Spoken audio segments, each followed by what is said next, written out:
What did I come in here for?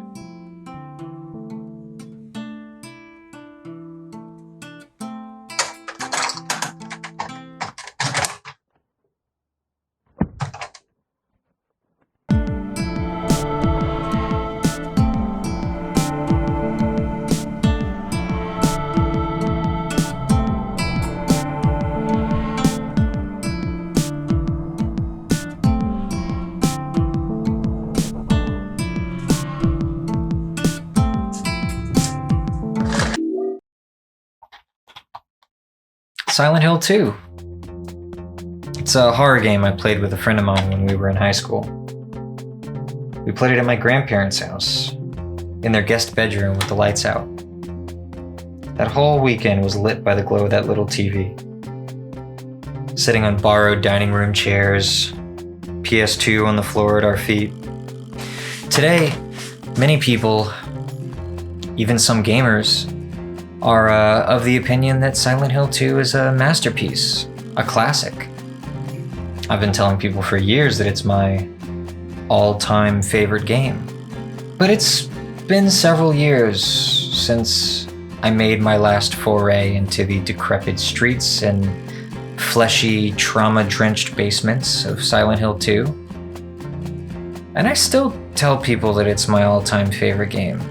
Why did I love it so much? What does all-time favorite game even imply? I mean, what does that say about me that I played a game once when I was a teenager and have since told everyone that it's my favorite? Maybe I should reevaluate.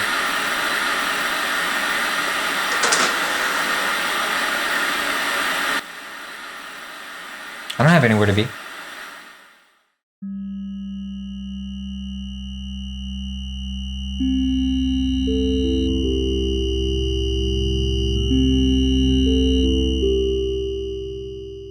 Silent Hill 2 is a horror game released for the PlayStation 2 in the fall of 2001. You play as James Sunderland, voiced by Guy Seehey, as he searches for his dead wife in the cursed town of Silent Hill. He receives a letter from said wife, beckoning him to the town.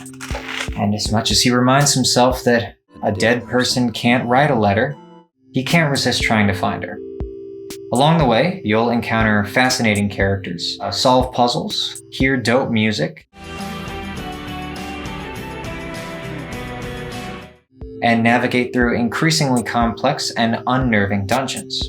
The game features a standalone story, and therefore does not require that you have played the first Silent Hill. Although you should definitely still play it, because it's good.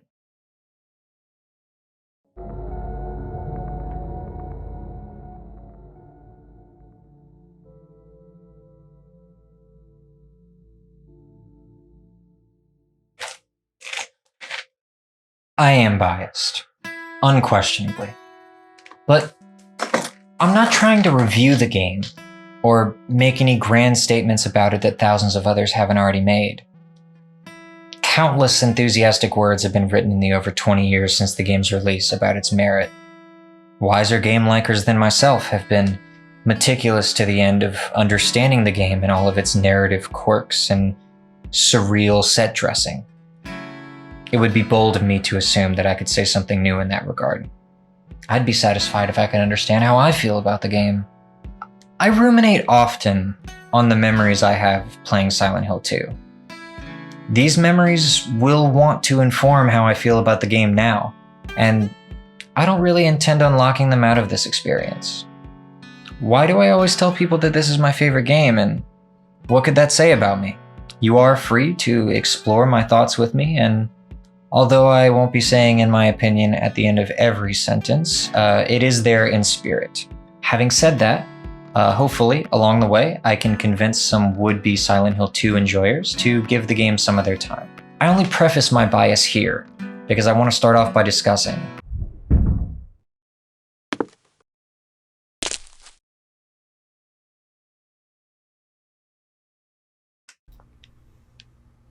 There are 2 points of disagreement that I hear in this game pretty often. The controls, or the way that it feels to interface with the game via your controller, and the voice acting. the latter is absurd to me. It makes no sense. The voice acting is untouchable. It's a proven fact, and I will get to it. But first, I have to praise the controls. For those unaware, Silent Hill 2 wields a mastery of a long-defunct type of control scheme known colloquially as tank controls. Tank controls is when the player in the game moves relative to the direction that the character in the game is facing instead of the direction that the camera is facing, and that left and right turn the player left and right instead of strafing. In this example, the camera is facing behind James, but if I hold up on the D-pad, James actually moves down my screen instead of up as the D-pad would imply. This can be disorienting, and it's not something you really get good at as much as it is something you just stop thinking about. If it's so disorienting, why would a game designer make that choice?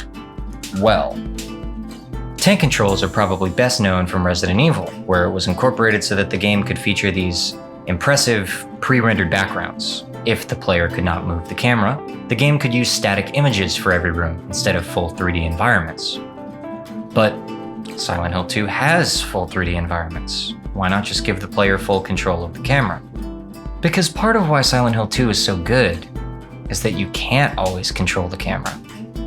Here, the game designers can decide what you're allowed to see, what you're not allowed to see, and sometimes what you have to see. This is part of how it builds its horror. I can't see what's in front of James, and it worries me. I will have to push a little further into the unseen room before the dangers are revealed, building suspense. Or, in this room with the flashlight, the game obscures an enemy to surprise you at the best possible moment. In instances when you hear something before you see it, you may tense up as you wait for it to come into view of the camera. For framing, too, the camera can pull you towards points of interest, like when you first start the game, the camera snaps towards this sign when you get close to tell you, go here, or where you pick up the key to the Woodside Apartments.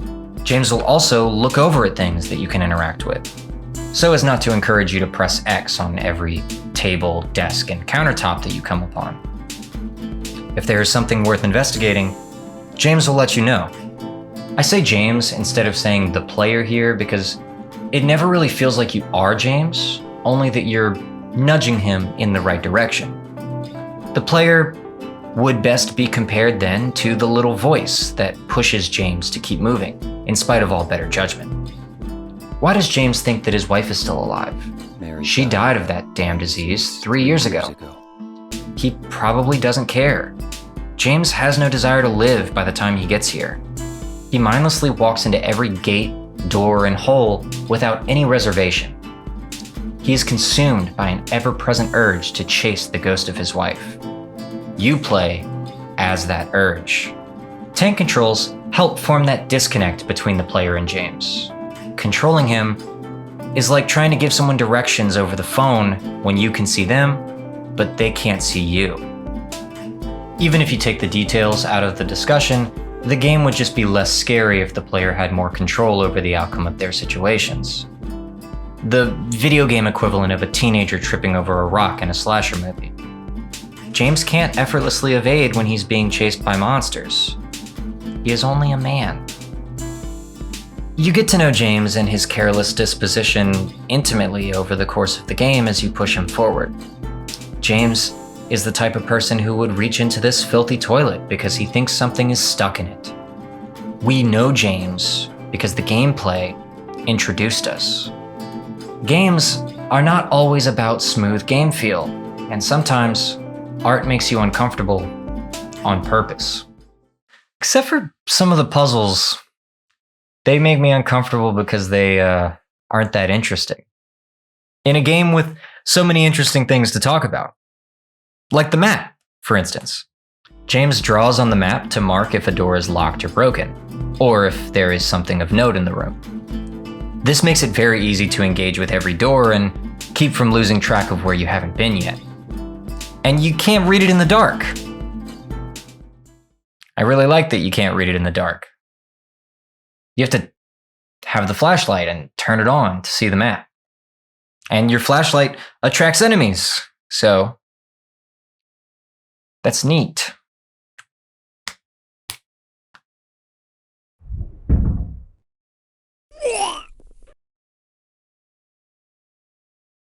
As much as I like the controls, I understand people's reservations. They take some getting used to. But the voice acting? I'll never understand that. Sometimes the dialogue between two characters can sound so strange, unnatural, and even threatening. Other times, the performances sneak so effortlessly into realism that I could pee. It's like talking to a mannequin, confident that it doesn't hear you, and then, after you've let your guard down, it talks back. Listen to this. I'm sorry. No, it's okay. I didn't mean to scare you. It's odd. These characters talk wrong. I love this. But maybe you say it's not that deep and it's just bad voice direction. No. Because sometimes it sounds like this. I'm not your Mary. It doesn't matter who I am. I'm here for you, James. See? I'm real. If you don't feel something after seeing that, you're lying to yourself. Voiced by Monica Taylor Horgan, Maria steals the show whenever she's on screen.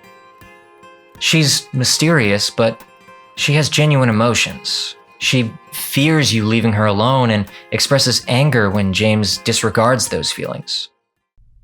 Anyway! What do you mean, anyway? You don't sound very happy to see me. She cries and expresses concern for the safety of a little girl who she saw run into the hospital alone. So, what about Laura? Did you find her? Maria is a character you meet after completing the apartments. She looks just like James's wife Mary, although she claims not to be. She's drawn to James, despite not fully understanding why, and wants to go with him. Maria is the best character in Silent Hill 2. The mystery of where she came from and subsequent quest to understand her had me by the throat, unable to breathe. When I'm watching her cutscenes, I sometimes feel like Maria can perceive me, like she sees me with her eyes, although she doesn't acknowledge. That nuance is the miracle of the Silent Hill 2 voice cast. And to feed its lightning in a bottle legacy, the broken and disrespectful 2011's Silent Hill HD collection recast the whole game, and the results spoke for themselves. You still had the option to use the original performances, but gamers were mad. Unlike their usual state of being calm and understanding. This game is worth playing for the performances alone. Silent Hill 2's cutscenes suffice as sort of a reward for progression. Every time a cutscene would start, the game had my full attention. If you've ever seen anything directed by David Lynch, you'll recognize the surreal tone of these conversations. We'll talk more about him later, I promise. You'll wish you could get me to stop. The entire voice cast does an immaculate job in bringing these characters to life. These are some of the best characters to ever appear in a video game. They're not admirable, we don't want to identify with them, but they show us things that we fear in ourselves. Our pain, our anger, our selfishness, our desire to be punished, the parts of us that we're ashamed of. Does anyone deserve their pain? Do we empathize with the condemned or the executioner? Silent Hill 2 asks, why not both? Is the condemned not responsible for their damnation? If we empathize with one, we must also the other. For this game to work, the emotions have to feel real. They're complex.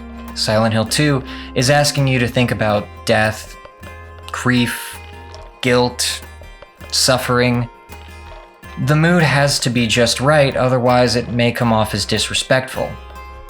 The voice talent here are therefore integral to setting that surreal, unique, and unnerving mood that I love the game for.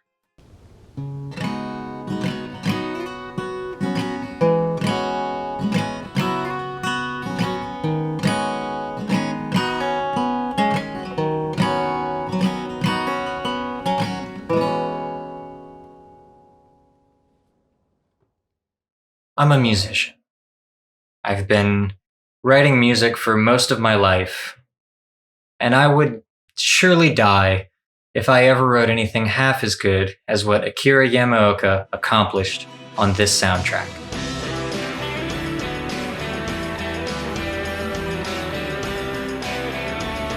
The music and sound design create an atmosphere so thick you can choke on it.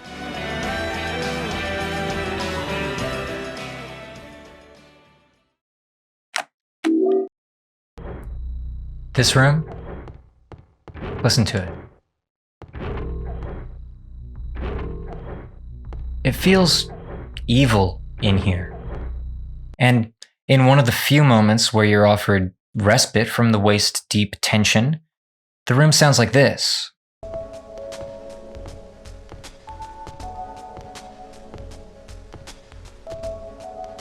I can't get enough of these rooms. I mean, they are the game.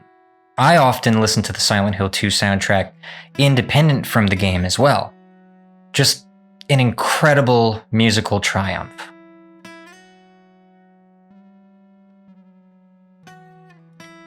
You'll have probably noticed by now that I haven't really had anything bad to say about the game. I thought about trying to find something to complain about, but liking things is usually more fun than disliking. There's simply too much good to be found in this game. There isn't really anything else like it. Other games that cite Silent Hill 2 as inspiration can't really ever get to the heart of its appeal. Silent Hill 2's mood is inexplicably unique, even among other titles in the same series. In a way that a work might feel nostalgic, Silent Hill 2 feels antithetically like rumination, a mournful seclusion punctuated by fog floating on still water. In a graveyard, not long after the start of the game, you're introduced to Angela, voiced by Donna Burke. She's inspecting a headstone when you startle her, and she tells you that she too is looking for someone. You'll run into her a few times in the game as she quietly experiences her own story, driven by her own trauma that you pick up on along the way. You'll also meet Eddie. Eddie is a joke. Angela deserves better than this town, and seeing her never failed to make me feel wrong for leaving her there. If they're gonna remake Silent Hill 2, make it about her. That might get me to play it. It's not like they're gonna make Silent Hill 2 better. You could at least do something different. I would buy a PS5 right now if the Silent Hill 2 remake was about what Angela was up to during all of this.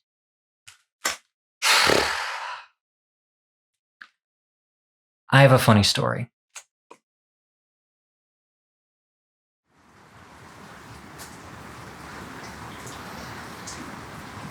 Before I'd gotten through high school, my grandfather passed away. He and I were close.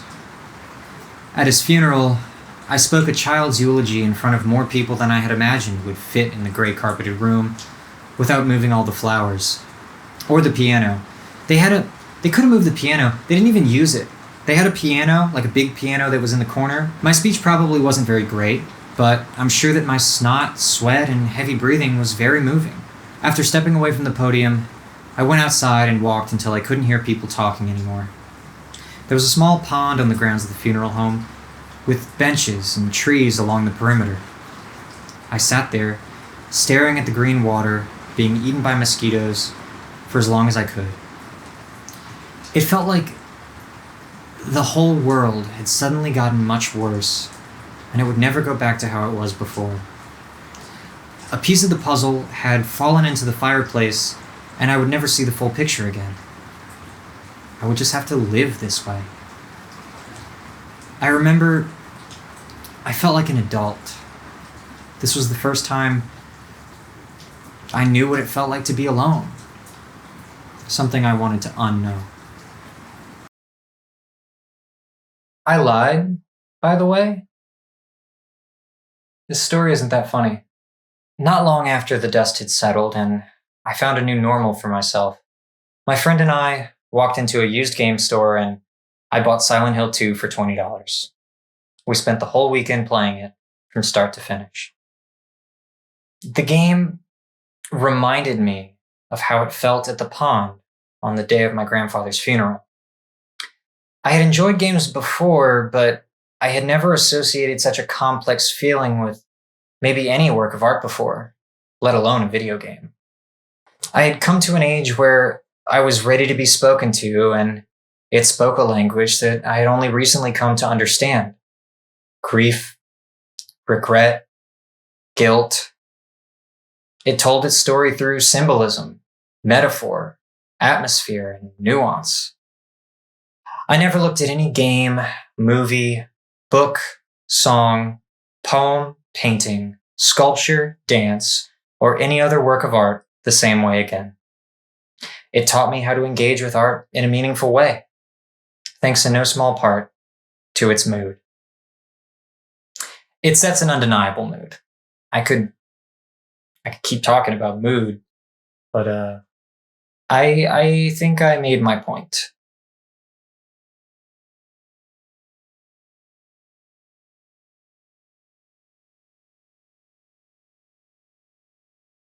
I still adore Silent Hill 2.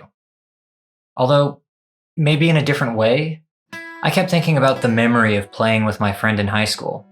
I love that memory. It's a memory of me remembering the first time I felt old in a way that I never stopped feeling old. It's a happy memory of a sad memory. Silent Hill 2 no longer reminds me of that pond alone, but of a formative weekend with one close friend where I had recalled that pond.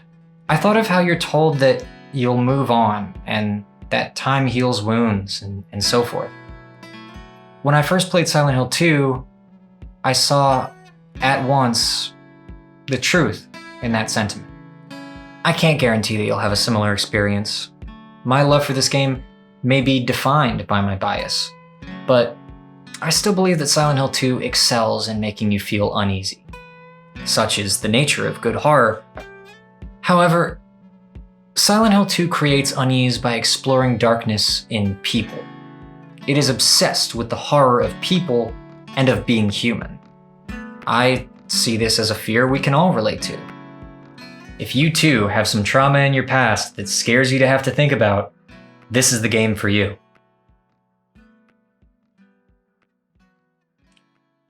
What does that say about me? I've liked a lot of games before and after Silent Hill 2. Silent Hill 2 may have been the first to hit me in the face with narrative depth, but I've played a lot of games since high school. I've put disproportionately more hours into Minecraft, Beat Saber, and Rocket League than any Silent Hill, all of the Silent Hill combined. Why do I want this to be my favorite game? Why does any person pick their favorite anything? We take a few works of art and make them part of our identity. We talk to our friends about what their favorite things are. There are no rules for what is the favorite thing. Therefore, we choose favorites based on how they relate to us as individuals. So, why then have I chosen Silent Hill 2 to be my one game out of all the other games? Well, we all have trauma, and maybe we challenge that trauma by exploring it in the art that we create and consume. Maybe the game helps me process grief and pain. Maybe it's cautionary, showing us the suffering that we're capable of putting ourselves through. Maybe I love Silent Hill 2 because I'm human, because I'm alive, and Silent Hill 2 reminds me of that. Or maybe I like Silent Hill 2 because I suck. Maybe I identify with its hopelessness. Maybe I get catharsis from seeing the character suffer because that's what I think that I deserve. Maybe I do deserve it. I guess we'll never know.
vow had a lot to do with you. It's not my fault we were overdue.